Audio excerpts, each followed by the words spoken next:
let's look at the big questions. Has India taken the right stand on the Israel-Hamas conflict? Is Iran behind this Hamas attack on Israel, as some suspect? Is this a bid to derail growing Israel-Saudi Arabian ties? Will the war expose the divide in the Islamic world, and will more countries now get drawn into the conflict?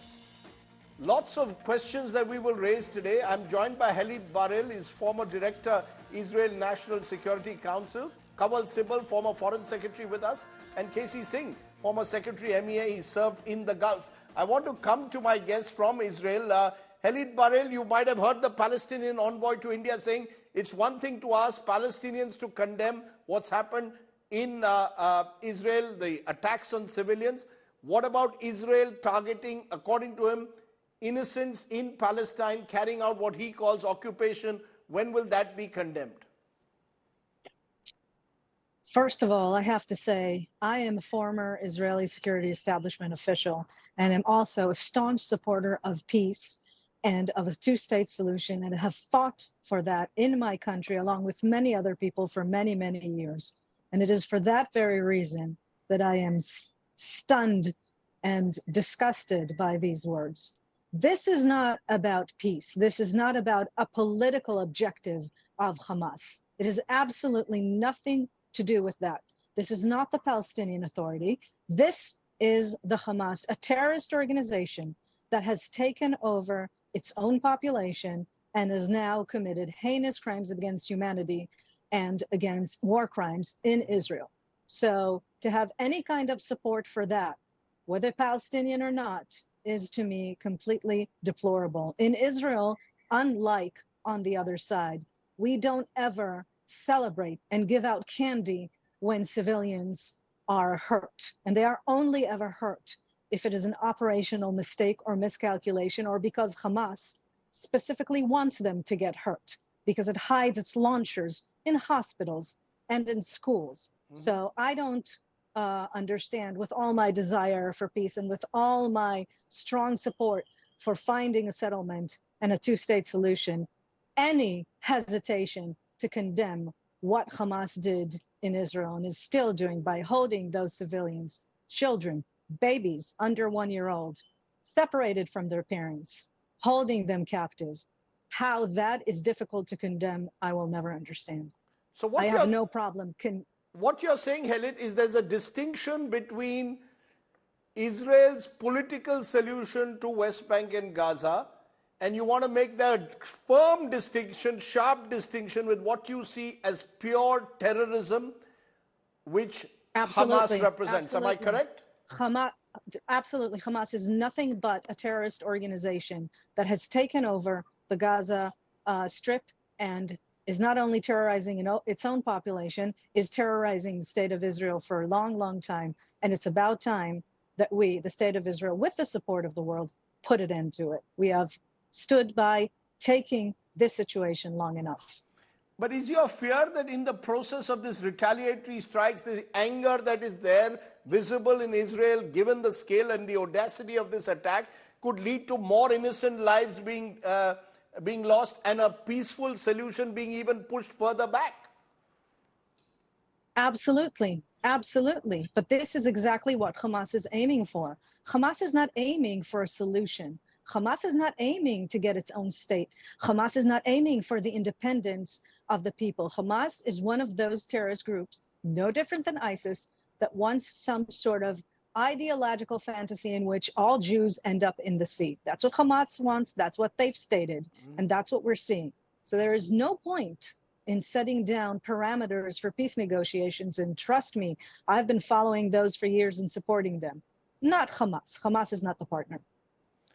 I'm just hold your thought for a moment. I'm joined by a former Indian foreign secretary and someone who's also served in the Gulf, two eminent diplomats. To you, Kanwal Sibal, first. You're hearing the strong words coming in from Khalid Barel. You also heard the Palestinian envoy saying Israel must do more to condemn acts against civilians in Palestinian areas. Can there be a symmetry of any kind between what between these two positions, one of the Palestinians and one of the Israelis? Well, I think you can't draw a parallel between a state and an NGO. I mean, Hamas is evidently a terrorist organization. It has been declared as one. Israel, as a state, has a responsibility to protect its people. Mm-hmm. It has a responsibility for its security. But the issue is really not there. The issue is, from our point of view, in the immediate context, one of terrorism. And which is why our Prime Minister immediately deplored the attacks on civilians by Hamas. But he didn't name it, but he said that we are shocked by the terrorist attacks, and our thoughts and prayers are with the innocent victims, and we stand in solidarity with Israel at this difficult hour. Now, as you know, for us, terrorism is a very, very big issue, very vital issue. And we have, on all platforms in recent years, if you notice, Rajdeep, brought the issue of terrorism on the international agenda, including in the G20. And the international community, at least on paper, is one on the fact that no cause justifies the use of terrorism. So even if Hamas or the Palestinians have a cause, it doesn't justify the kind of terrorism that we have seen today. So our statement by the Prime Minister is not a statement on the political aspects of the Israeli-Palestine conflict, but limited to the terrorism issue. And unfortunately, we've seen action-reaction on both sides for many years now. There have been 5 Israeli operations in Gaza. One lasted about 57 days.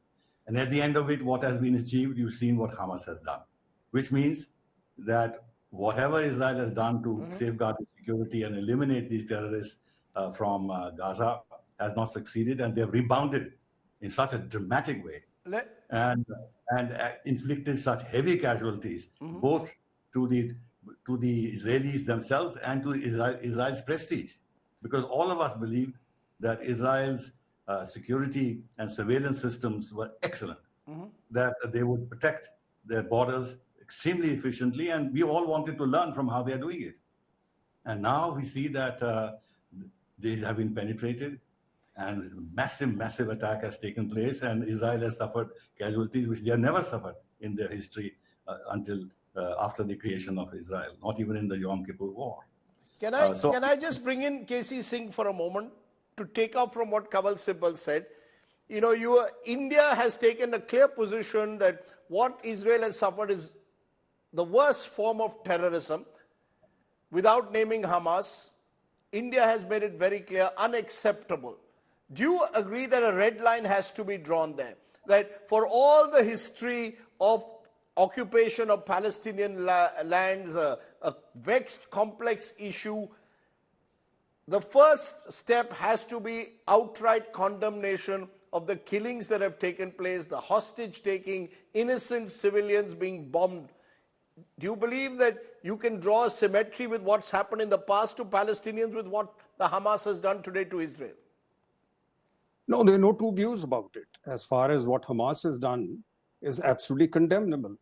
But at the same time, when you talk of the Palestinian issue, it can't be treated in isolation. It's not Hamas. They don't present the Palestinian issue by themselves. The National Authority is based in the West Bank. The Palestinian Authority is based in the West Bank. To an extent, it has suited Israel that you keep the two factions divided and they work against each other. But the problem has started from January when Mr. Netanyahu formed his coalition government by taking far-right parties into his coalition. There is Mr. Ben Gvir, who heads a very anti-Arab party. There is Smotrich, who has a hyper-nationalist faction. And so they've altered the agenda on which there was consensus in Israel for the last 30, 40 years, whenever the peace process was taken up. So that basic understanding has been changed. They were moving, and that's why they went after the judiciary. And once the attack on the judiciary started, of course, Netanyahu did it to save himself from corruption charges. But the extreme right wing is interested because they want to refashion Israel into a completely orthodox Jewish state in which the Arab will be a second-class citizen or the Palestinian will be a second-class citizen. So many of those proposals were moving in that direction. And the world has ignored it. Nobody has any time for it because agenda of the world has moved on.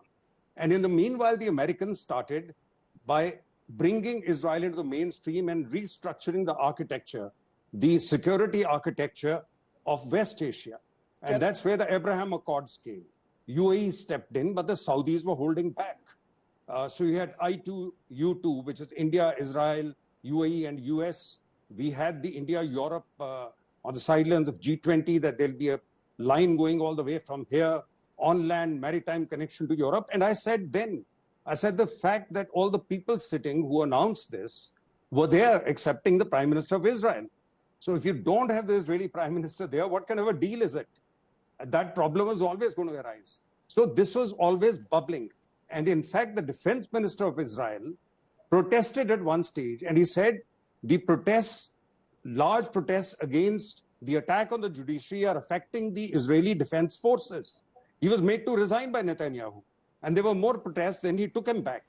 Let me add one more thing. Yes. Just one more thing. Yes. The head of the intelligence told the government that if you don't stop the Israeli settlers from committing acts against the Palestinians, there'll be a reaction. So there's been talk within Israel that we've been really repressive. Let's not do this. Let's not follow this far-right agenda. And this explosion was just waiting to happen. Can I just take that to Khalid Barrel? Because I've been reading Thomas Friedman, author of Beirut to Jerusalem in the New York Times. A number of them are questioning Netanyahu's role in terms of his politics of divide and rule, which has been dangerous, according to him and others, for Israel, just as Hamas has been deadly for the average Palestinian people. They don't care. Hamas has done very little for the people of the Palestine, but has used violence as a weapon. Netanyahu is being accused of using an extreme right-wing xenophobic agenda to reduce Palestinians to second-class citizens. Is there enough for Netanyahu to ponder over as well, Khalid? First, I really do not accept any equivalence between Netanyahu and Hamas. Having said that, I am not a supporter of Prime Minister Netanyahu. I have been staunchly within the centrist peace camp in this country, and along with many other people who are ex-security establishment, who are ex-combatants, have been out demonstrating precisely because of the things that were said here about the radical nature of the Israeli government and how it is moving us away, unfortunately, from a two-state solution with the Palestinians. But I will repeat and say, this has absolutely nothing to do with the events that's transpired here over the last 2 days. This has nothing to do with the government of Israel. It could have been any other government. I could have been in government. It still would have happened because that's what Hamas is. But is Netanyahu's policy of separating and even sometimes strengthening Hamas at the expense of the Palestinian Authority something that does not serve the Israeli people? Absolutely. So in a sense, you go along with K.C. Singh, who just said, Khalid, that this was waiting to happen, that Hamas was itching for a confrontation. You've got other issues bubbling, the possibility of Israel and Saudi Arabia working out some kind of a negotiated agreement. All of this bubbling over, and Hamas, with the possible support of Iran, jumping into, itching for a confrontation that would re-establish their relevance in a way in the Gaza Strip. Yes, there is no doubt in my mind that Hamas is backed here by Iran, that it did not carry out this operation on its own, that it is not something that was planned and executed solely by Hamas, and together with Iran's support of Hezbollah and other proxy groups, for sure. The thing about Iran is this. There's nothing Iran wants to see less than peace in the Middle East. There's nothing that Iran wants to see less than Saudi Arabia joining and enhancing what is also already the Abraham Accords and creating some sort of moderate coalition in the Middle East that would counter its radical policies, its use of terrorism, and its relentless pursuit of a military nuclear capability. So absolutely, if this could strain Iran, if this could strain the possible peace, which is already complicated to carry out, they would do that. So, K.C. Singh, you've served in Tehran, you know that area well. Do you believe that Iran is effectively the puppeteer, that Hamas is acting on Iran's instructions? Is that possible or likely? I have never served in Tehran. No, sorry, K.C. Singh has. K.C. Singh has. Right. Rajdeep, there are many puppeteers and many puppets, but many of these puppets act on their own. They use those who are pretending to be puppeteers. They have many factors driving them. I don't think it's as simple as Iran pressing a button and Hamas acting, but yes, there are interlinkages. There would be weapons transported despite the isolation of the Gaza Strip. And somewhere in the background may also be Russia. Don't forget that there is a new configuration to the extent that this new distraction takes place. So remember, the Americans have had to move a naval flotilla to the Eastern Mediterranean. To the extent that happens, the American focus on Ukraine goes off. So we know there are close links at the moment between Iran and Russia. We know that there is another configuration. But interestingly, the Chinese have adopted the traditional balanced position. They just simply said restraint, and they repeated the two-nation principle, whereas India only talked of one and not of the other. And that is why they speculate. It's not that Prime Minister did something wrong by condemning the terrorism, which is the correct thing, but because India usually uses both the arguments. So that is why it was noticed, and the Chinese have used both the arguments. How do you think then, Kanwal, Sibal, India should play it? As you said, the Prime Minister has unequivocally condemned the acts of terror that have taken place. How should India, though, play it, given the fact that we want to also be conscious of our relationship with the Islamic world, more moderate nations within the region? How should India play it? Because you're even hearing from the Saudis. The Saudis are very clear now. They are not willing to in any way reach out to Israel. They are standing up for now, at least, with the moderate Palestinians. How should India play it? Look, it is not for the Prime Minister to make the kind of statement which the Foreign Ministry should make on the political issue. And that's where the two-state solution and everything comes in, which we have supported, which has been passed by the United Nations umpteen times. Now let's wait what the External Affairs Ministry says, which then can put the whole thing in a political perspective. But what Prime Minister was very eager to mark as a point in pursuit of his larger policy of developing an international consensus on terrorism, that no cause justifies the use of terrorism, and there has to be zero tolerance of terrorism, and the world should progressively accept this. Now, that was limited to that. So that is one aspect. The other is that even the statement by the UAE I've seen is very moderate. It talks about avoiding civilian casualties on both sides. There's no recrimination, there's no condemnation of Israel. Likewise, in the case of Saudi Arabia, there's no condemnation of but there's Israel. No condemnation of Hamas either. There's no condemnation. There's no condemnation of Hamas. No, sorry, I meant Hamas. I didn't mean Yes. Israel. No condemnation of Hamas. Even in the Saudi statement, there's no condemnation of Hamas. All they've said is that the talks that were going on between Saudi Arabia and United States to build some bridges between Saudi Arabia and Israel, they have been called off. Now, if these conservative Arab monarchies are taking a middle-of-the-road position, I think India will align its views and thinking with those statements, because we have now developed very close relations with both UAE and Saudi Arabia, and therefore we don't have to take a position which is out of line with the Arab monarchies, so as to preserve our interests with them, as well as in this case of Israel, we have very vital interests in Israel, and we have a firm position against terrorism, which affects Israel's security.